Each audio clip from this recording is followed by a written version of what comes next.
முதல் வாசகம். திருத்தூதர் பவுல் கொரிந்தியருக்கு எழுதிய முதல் திருமுகத்திலிருந்து வாசகம். 2:1-5 வரை.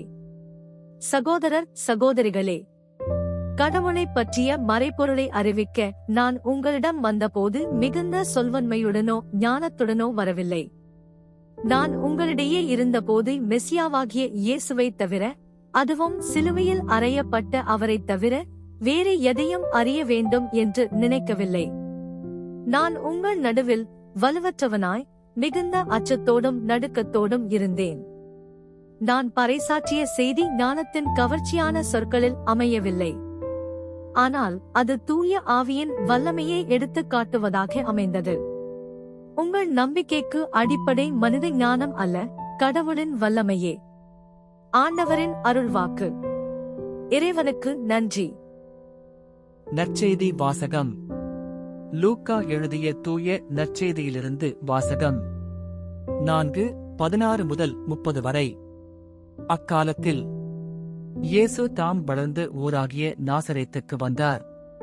தமது வழக்கத்தின்படி ஓய்வு நாளில் தொழுகை கூடத்திற்குச் சென்று வாசிக்க எழுந்தார்.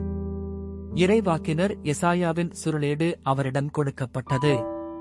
அவர் அதை பிரித்தபோது கண்ட பகுதியில் இவ்வாறு எழுதியிருந்தது: ஆண்டவருடைய ஆவி என்மேல் உள்ளது, ஏனெனில் அவர் எனக்கு அருள் பொழிவு செய்துள்ளார்.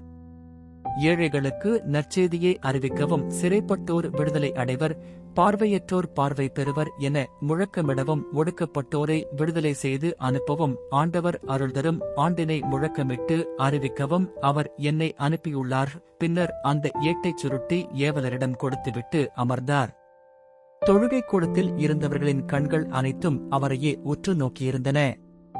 அப்பொழுது அவர் அவர்களை நோக்கி, நீங்கள் கேட்ட இந்த மறைநூல் வாக்கு என்று நிறைவேறிற்று என்றார். அவர் வாயிலிருந்து வந்த அருள்மொழிகளை கேட்டு வியப்புற்று, இவர் யோசேப்பின் மகன் அல்லவா எனக் கூறி எல்லாரும் அவரை பாராட்டினர். அவர் அவர்களிடம், நீங்கள் என்னிடம், மருத்துவரே, உம்மையே நீர் குணமாக்கிக் கொள்ளும் என்னும் பழமொழியைச் சொல்லி, கப்பர்நாகுமில் நீர் செய்ததாக நாங்கள் கேள்விப்பட்டவற்றை எல்லாம் உம் சொந்த ஊராகிய இவ்விடத்திலும் செய்யும் என கண்டிப்பாய்க் கூறுவீர்கள். ஆனால் நான் உறுதியாக உங்களுக்குச் சொல்கிறேன், இறைவாக்கினர் எவரும் தம் சொந்த ஊரில் ஏற்றுக்கொள்ளப்படுவதில்லை.